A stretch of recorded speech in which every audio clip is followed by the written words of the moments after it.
Magandang araw, Malacanang Press Corps. Para sa Pangulo, ang mga guro, hero sigurado. Pangulong Ferdinand R. Marcos Jr. kinilala ang mga guro sa National Teachers Day. Nagbigay pugay si Pangulong Ferdinand R. Marcos Jr. sa libo-libong guro sa bansa kasabay ng obserbasyon sa National Teachers Day sa Pasay City, kung saan personal niyang pinasalamatan at kinilala ang kabayanihan ng mga guro. Sa kanyang mensahe, binigyang halaga ni Pangulong Ferdinand Marcos Jr. ang malaking kontribusyon ng mga guro sa paghubog ng kagalingan ng mga kabataan at sa mga natutunang aral sa kanilang propesyon. Naniniwala si Pangulong Marcos Jr. na maisa sa katuparan lamang ng mga guro ang kanilang tungkulin kung kaakibat nila ang pamahalaan sa lahat ng kanilang mga advokasya at programa para sa mga kabataan. Inilunsad din ng DepEd Heroes kung saan kinikilala ang kabayanihan ng mga guro, mga magulang at education partners na humubog sa kaalaman ng mga kabataan. At upang maiangat ang sektor ng edukasyon, nag-allocate ang pamahalaan ng 26.55 billion pesos na budget para sa Department of Education.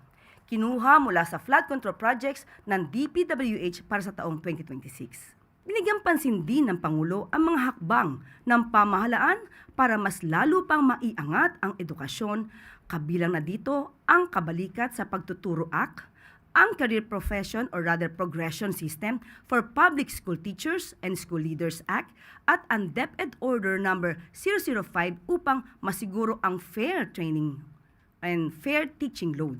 Kasama rin dito ang partnership ng pamahalaan at ng Bangko Sentral ng Pilipinas kumpara sa e-learning academy at ang pagbababa ng paperworks ng mga 55 or rather 57%. Sa mga hakbang na ito ng pamahalaan, patunay lamang na ang Marcos administration ay may puso at totoong nagseserbisyo para sa mga guro sa anumang panig ng mundo.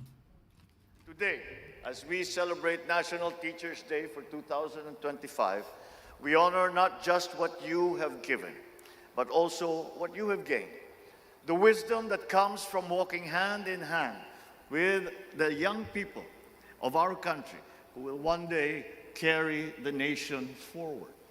Walang ibang propesyon na binigyan ng responsibilidad at pribilehiyong ito na hubugin, turuan at linangin ang bukas. Ang bukas na walang iba kundi ang ating mga kabataan. Ikaw talagang teacher ang mag-extend po ng help mo sa kanila para mas ma-develop po sila.